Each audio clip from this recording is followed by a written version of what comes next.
La semaine du 12 au 18 août 2024 a été particulièrement mouvementée au Japon, marquée par des événements climatiques extrêmes, des développements politiques importants et des avancées technologiques.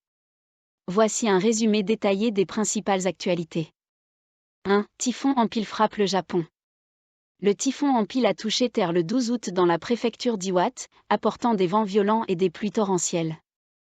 Le typhon a provoqué des inondations et des glissements de terrain, particulièrement dans les régions du nord-est du pays. Le gouvernement a émis des alertes pour inciter les résidents à évacuer les zones à risque. Les perturbations ont été notables avec l'annulation de nombreux vols domestiques et la suspension des services de train à grande vitesse sur certaines lignes du Shinkansen, notamment l'Akita Shinkansen, UPI.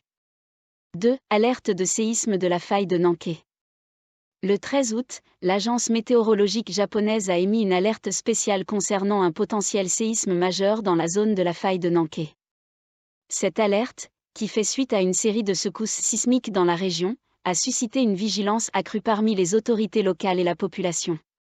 Des évacuations préventives ont été ordonnées dans plusieurs zones à haut risque, alors que le Japon se prépare à un possible méga-séisme qui pourrait causer des destructions massives. Japannews.Yomiuri. 3. Préparation pour les élections présidentielles du PLD. Le Parti libéral-démocrate, PLD, parti au pouvoir, intensifie ses préparatifs pour l'élection présidentielle prévue en septembre.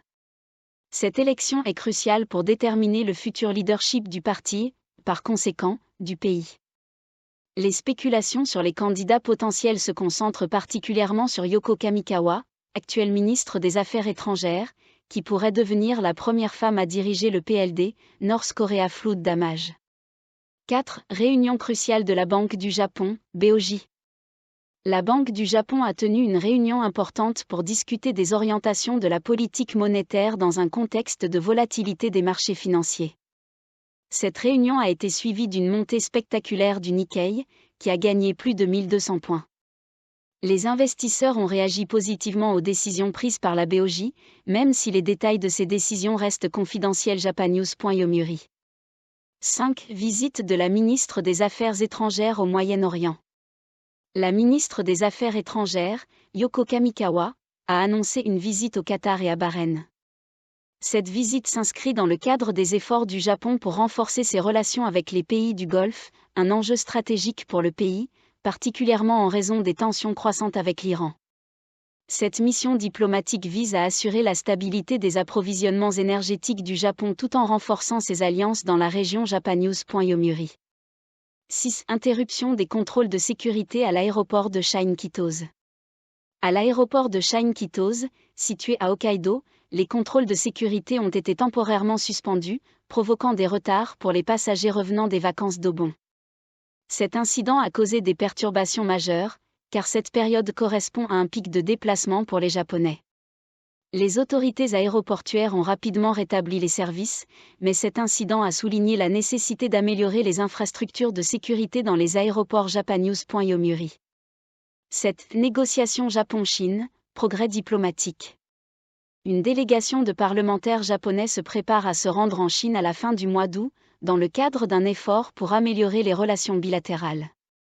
Cette visite est cruciale dans un contexte de tensions croissantes entre les deux nations, et vise à renforcer le dialogue diplomatique tout en cherchant des solutions aux différends actuels. Japannews.Yomiuri. 8. Innovation technologique, Hitachi et la réalité augmentée.